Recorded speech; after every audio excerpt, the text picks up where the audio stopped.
Мөри тэр жинхэнэ аим шиг. Тийм ээ наадах чинь тэр бол айдас хүз. Тэр бол бүх цаг үеийн жинхэнэ хуулиас гадуур гангстерүүд. Зүгээр хинч байсан хамаагүй бүгднтэй зодтолдоход бэлэн байна. Мөрир тэр бол зүгээр л жинхэнэ галзуу англи новшин амтан. Тэр зүгээр л дэлхийн хамгийн том дээрмийн хэргийг үлцэх хүнд гар. Нүүрэндээ маск зүүсэн зэвсгэлсэн 6 дээрмчин тэд дээрмийн ажиллагааг өндөр түвшинд зохион байгуулсан гэж үзэж байна.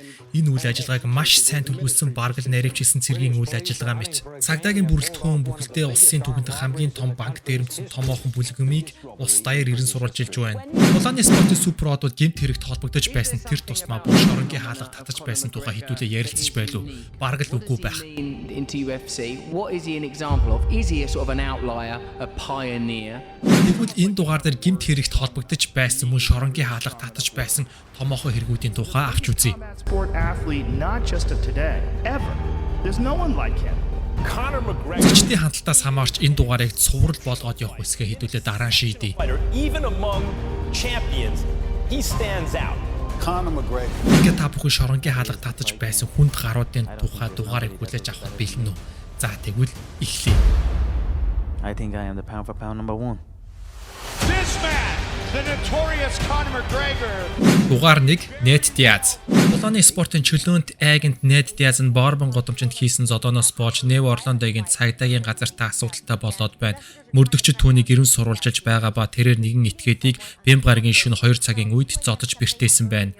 Цагдаагийн офицер түүнийг 2 дахь удаага баривчлах тушаал гаргаж байгаа ба тэрээр хохирогчийг ухаангүй болгосон гэх их сурвалж байна. 2023 онд Диаз нэгэн нэрийг годомжинд гарын гурвалжин болтоор ухаангүй болгож байгаа дүрс зураг камерын дууранд бичигдсэн байна. Диазгүй болгосон нөхөр нь Родни Петерсон гэх сошиалд идэвхтэй бас нэг нөхөр байдаг юм байна. Зин өмгөөлөгч түүнийг өөрийн биеийг хамгаалахаар аргагүй хамгаалт хийсэн гэж мэдэгдлээсэн. Петерсон боксертай бас сонирхогчийн холимог тулааны төрөлд тулаан хийж байсан ч ялалт хараахан байгуулаагүй. Би шөнийн клубээс алхаад гараад ирэхэд годомжинд битүү зодон болж байсан. Хин байсан юм бүү мэд. Би Логан Паултай адилхан нөхөр над руу гүгээд ирж байхыг харсан. Ирээд шууд намайг түлхсэн. Би 2 гараа өргөөд шууд тулааны барилаа авсан. Тэр гудамж тэр чигтэл галзуурч байсан. Тэнэг амт намайг алхаар шийдчихэл гэж бодсон. Тэгээд түүний үгзэг шиг үзүүн шууд болт хийсэн. Би биеэл хамгаалсан өөр яах байсан юм. Ингээд BMF бүсийг горилон тулалдаж байсан Стоктоны хүнд гар гангстер залуу. Нив Орландогийн цагдаагийн хилтэст зодооны хийгээр инхүү шалгагдаж байсан. Дугаар 2 Ned Diaz-ийн ах Nick Diaz. Тулааны спортын салбарт ах トゥ 2 аль аль нь нэр хүндтэй суперстарууд. Гэтэл аль аль нь гэмт хэрэгт орооцолдоод амжсан. Учир нь тэдний хүүхэд байгаас өссөн дүүрэн гэмт хэрийн гаралтай өндөртэй. Ийм л орчинд хүнд гаруустай угаасаа л алалцаж өссөн болохоор Nick Diaz тэрээр согтуугаар жолоо барьж байгаад шийтгэл хүрсэндээ ямар ч тайлбар тавихыг хүссэнгүй. Тэрээр өөрийн шийтгэл 3 өөр төрлийн төлбөр. Энэ нь түүний 2 дахь согтуугаар жолоо барьж байсан шийтгэл болоод байна. Спорт хорооны мэдээлж буйгаар Diaz 2 хоногийг шоронд хориодох шийтгэлээр шийтгүүлсэн. Лос Анжелесийн цагдаагийн хэлтэст 2013 онд ах Diaz согтуугаар тээврийн хэрэгсэл жолооцсон хэрэгээр шалгагдсан байна. Тэгвэл сүүлд 2014 онд дахин үүнтэй ойролцоо хэрэгээр шалгагдсан ба тухайн үед цагдаагийн ажилтны урдаас эсэргүүцэл үзүүлсэн мөн жолоодох хэрэгэж хасуулсан аж. Чамд өөрийн хөгжөөн дэмжигчдтэй өөрийн баримтлагдсан мөн хийсэн хэргийн талаар хэлэх зүйлүүд байна уу? Хизээ дахиж толдох өгшөө. Дараа жилэл гэж бодож байна да. Бүрүү гаргийн орой Лас Вегасийн цагдаа болон яаралтай төргөн тусламжийн дуудлагыг хүлээж авав. UFC холбооны тулаанч Диаз танхаа хэрэгт сэжиглэгдэн шалгагдаж байна. TMZ-гийн мэдээлж буйгаар хохирогч бүсгүй хэлэхдээ түүнийг мансуурсан байсныг мэдэгдэв. Эмэгтэй газар цохиж унгаагаад дараа нь түүнийг боосон. Хэд хэдэн бэртлийн улмаас тэр одоогоор эмчилгээ хийх гэж байна. Би түүнийг болон түүний дүүг шөнийн клубын гадаа харсан. Нэг хөгийн нөхөр тэдэнтэй зодтолж байсан. Би хөгшөөн чи буруу хүнээ зодоод байна штэ. Тэр ямар новшийн зүйл би хөгшөөн. Тэр намайг мэдэхгүй байна. Нэг тэрний үгцийг барьж байгаад баан 3 тохой баан 2 өвдөг. Тэгээд тулаан дууссан хаасаа уцоос нүж би болио гэдэл тэр гараа цохиод дугаар 3 UFC холбооны түр аврагасан Тони Фергюсон. Тони Фергюсон мөн адил согтуугаар жолоо барьж хэд хэдэн машин мөрөд сүйтгэсэн хэрэгээр баривчлагдаж байсан. Тэрээр зогсоол байрлаж байсан машиныг ёстой жинхэнэ төмрийн сэг болгосон. Тэр хэрэг болсны дараа үлээх тест өгөхөөс татгалцсан. Эцэст нь тэр үлээж шалгуулсан ба мансуурсан үедээ жолоо барьсан тогтоогдсон. Түүний хэрэгсэн согтууруулах ундаа болон мансууруулах бодисын хэмжээ 0.8-аас давж гарсан ба тухайн үед бас хурд хэтрүүлж давхсан тогтоогдсон. Би сайн хэлж мэдэхгүй юм тэр тогтмол ууж мансуурч байдгийг заримдаа тэр ууж явж байгаад асуудалд өртдөг. Чи жилдээ нэг удаа тасартлаа уудаг байж болно. Тэглээгээд машин мөргөд хин нэгэнтэй уудман зодтолтно гэдэг бол чамд тэр зүйл чинь таарахгүй байна гэсэн үг. Хэрвээ уус үедээ жолоо бариад явлаа гэж бодъё. Зүгээр төсөөлөд л үзье л дээ. Яаж ч бодсон сайн зүйл болохгүй тодорхой. Хин нэг алах нь өндөр магадaltaй хараал идэх гэж хин нэг мөргөөд л алчихна штэ. Бодомж нь ганцаараа явхаас ер нь алхахаас хүртэл айцтай болсон цаг үе. Тони Фергюсон Лос Анжелесийн цагдаагийн хилтэс шалгагдсан. Гэхдээ $30,000 торгуул төлж батлан даалтаар суллагдаж байсан. Дугаар 4 Ken Velasquez. Хүнд жингийн авраг асан Ken Velasquez нэлээд маргаантай хэрэгээр баривчлагдаж шоронд удаан хугацааны турш хоригдсон. 2022 оны 2 сарын 28-ны өдөр хуучин хүнд жингийн авраг асан Ken Velasquez хэн нэгэн рүү гал нээсэн гэсэн дуудлагаар Калифорни мужийн Санта Клара хотын цагдаагийн хилтэс шалгагдаж эхэлсэн байна. Тэр үнэхээр хүн рүү буудсан гэж үү? Тийм ээ. Тэр хүүхэд хүчирхээс этгээдийн араас хөөж байгаад тийм ээ. Миний сонссноор хохирогч бол түүний хүүхэд Кен түүнийг батлан даалтаар суллагдсныг сонсоод тэр даруйдаал ууранд хүрч шууд түүний машиныг өөрийн машинаар 10-аад км газар дагсан байсан. Harry Gate гэж итгээд Кений хүүг өдөр өнжүүлэхэд байхад нь бэлгийн гач хүслээ хангах эргүүлцэн хэрэгээр ял идэлж байсан. Тэр өөрийнхөө хүүхдийг өдөр өнжүүлэхийн ажилтны халдлага болон хүчирхийлэлд өртсөнийг олж мэдсэн. Мэдээч ямар ч эцэг хүн үүнийг мэдээд яахан тодорхой тэр түүнийг машинтай мушгиж араас нь буудсан. Цагдаа нар түүнийг баривчилж нилээд удаан хугацаагаар шоронд хорьсон. Тэгээд сүүлд нь барьцаа тавьж сулсан. Миний бодлоор түүний хүсч байсан зүйл бол машиныг зогсоож түүнийг чирч гаргаад буудах байсан баг. Хараал идгэж хүмүүс энийг өвчин гэхүү хүн төрөлхтний толгой тарих яаж ч өвчилсөн гэсэн. Биш тэр чинь дөнгөж 4 настай бяцхан хүү шүү дээ. Түүнийг оролдоно гэдэг бол үнэхээр санаанд оромгүй тэнэг байлаар болчим үйлдэл. Хэрэг үйлдсэн этгээд шоронгоос батлан даалтаар суллагдсны дараагаар Кен түүний машиныг араас нь хөөсөөр эцэст нь машинаас буугаад шууд галалсан гэж гэрчүүд мэдээлсэн байна. Уг гарц зэвсэг бусдын машин руу галалсан хэргийг 1-р зэргийн гэмт хэрэгэд цагдаагийн байгууллагаас үзэж ялалсан. Ингээд та бүхэнд цорын ганц Монголд тулааны спортын чиглэлээр контент бэлтгэдэг Hockey MMA сууга дэмжиж subscribe дараарай. Мэдээж таны үздэг олон гоё YouTube суугууд дотор ийм сууг явж байх нь бас дажгүй сонголт гэж бодож байна. За ингээд бичлэгтээ буцаад оръё. Үннийг хэлэхэд тэдний гэр бүл тохиолдсон зүйлийг сонсоход харамсалтай байна. Энэ үнэхээр эвгүй зүйл. Би яг нарийн учрыг нь мэдэж амжаагүй байна. Гэхдээ миний олж мэдсэн зүйл бол хэрвээ ийм зүйл тохиолдвол бид хийх ёстой зүйлээ хийн. Энэ гариг дээр байгаа хинч байлаа ойр дотны хүнд нь муу зүйл тохиолдвол түүнтэй адил зүйл хийх байсан эргэлзээгүй. Хинч хууль дүрмийн талаар бодохгүй шууд байгалийн хууль руу шилжин. Хэрвээ ямар нэг муу зүйл чиний гэр бүл тохиолдвол бид заавал гэр бүлээ хамгаалах ёстой. Ингээд маш олон өргөдөл түүнийг суллах гомдос санал ирснээс 8 сарын дараа Velasquez $1 сая барьцаа төлж батлан даалтаар суллагдсан. Одоогоор Velasquez бидний нэрлэж занснаар нохоо зодон буюу мэрэгжлийн бүхэд шоу үзүүлсээр байна. Намайг туслаж миний төлөө санаа зовж байсан бүх хүмүүст баярлалаа гэж хэлье. Бүгдэнд нь хайртай шүү. Би сайн хүн байсаар байна гэдгээл хэлье. Тийм ээ, сайн үйлдэлээ үргэлжлүүлэх болно. Тийм ээ, ямар нэгэн сайн зүйл хийж ин онцгүй байдлаас гарах хэрэгтэй байна.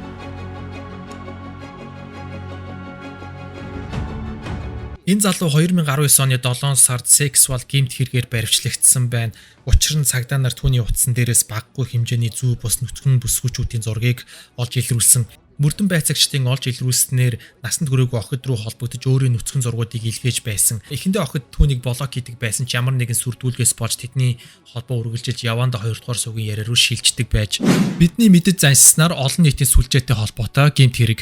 Та өөрийн хүүхдийг олон нийтийн сүлжээнд юу сонирхож ямар хүнтэй харьцаж байгааг анхаарч байгаарай гэж энэ дугаараараа дамжуулан та бүхэнд анхааруулъя. Цагдаагийн байгууллагаас баггүй шалгалт явуулсны эцэст охид руу илгээдэг байсан зураг түүний шивээс болон биеийн шин чанартай тохирч байсныг олж илрүүлсэн.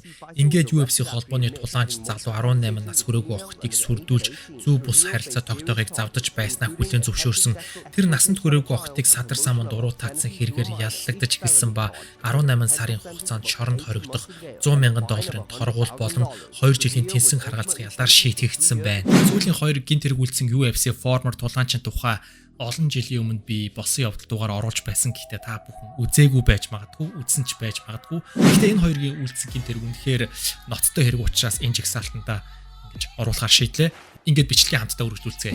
Өөрийн биеэ барих чадваргүй байдлаас болж шоронгийн хаалга татсан тулаанч мэрэгжлийн тулаанч болсны дараа машины зогсоол дээр нэгэн залуутай муудалцаж цохиж унгаагаад араас нь боож энгийн иргэнд хаалтаж хоригдож байсан ба тэнсэн харгалзахаар суллагдаж байсан. Анх тулааны авьяас нь түргэн хоолны газар ажиллаж байхдаа тухайн түргэн хоолны газар эмх замбраагүй байдал үүсгэж байсан 3 залууг тэр дор нь нам цохоод унтуулчихсан. Яг тэр цаг үеэс түүний тулааны авьяас илэрч эхэлсэн байна. Тулааны спортоос гадна насан туршидтын кинод залуу нийтдээ 12 кинонд тоосон байдаг.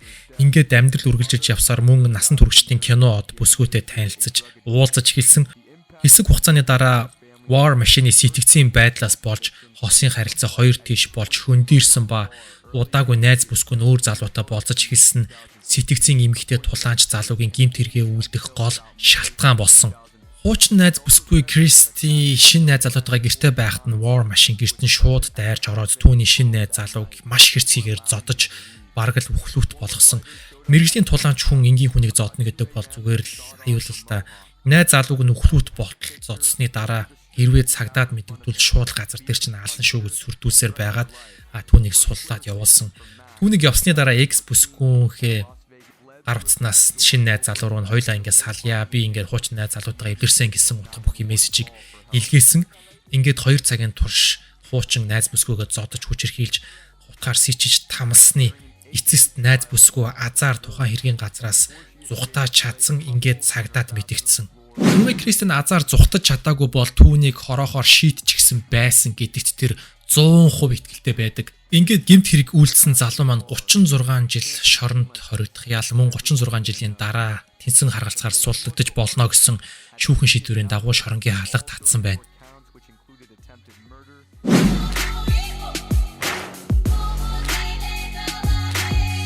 Мөри тэр жинхэнэ аим шиг. Тийм ээ, наадах чинь үнэн тэр бол айдас хүз. Тэр бол бүх цаг үеийн жинхэнэ хуулиас гадуур гангстерууд. Зүгээр хинч байсан хамаагүй бүгднтэй зодтолдоход бэлэн байна. Мөри тэр бол зүгээр л жинхэнэ галзуу англи новшин амтан.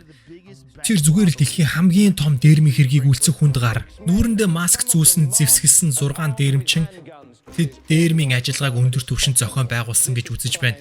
Энэ үйл ажиллагааг маш сайн төлөвлөсөн баргал наривчилсан цэргийн үйл ажиллагаа мэт. Цагдаагийн бүрэлдэхүүн бүхэлдээ улсын түгэнд хамгийн том банк дээрэмдсэн томоохон бүлгэмийг улс даяар ирэн сурвалжилж байна. Тэд нийтдээ 53 сая паундыг бэлнээр хулгайлсан ба энэ улсын бүх хүмүүсийн эрүү газраар нэг хөглөрч байна. Энэ зүгээр л кино гэсэн үг. Ашигласан тоног төхөөрөмжүүд зэвсгээд санаанд оромгүй UFC тулаанч банкнаас 90 сая доллар дээрэмдсэн гэд бодчих. Тэр одоо ч гэсэн шоронд хоригдсоор л байна. Харт амхны 8-аар мэрэгчсэн жижиг гаруудад харт амх нийлүүлдэг байсаар бизнес нь тэлж томоохон хүнд гаруудтай нийлж хамтарч эхэлсэн. Өөрөөр хэлбэл Английн мафиатай утгаараа ажиллаж эхэлсэн.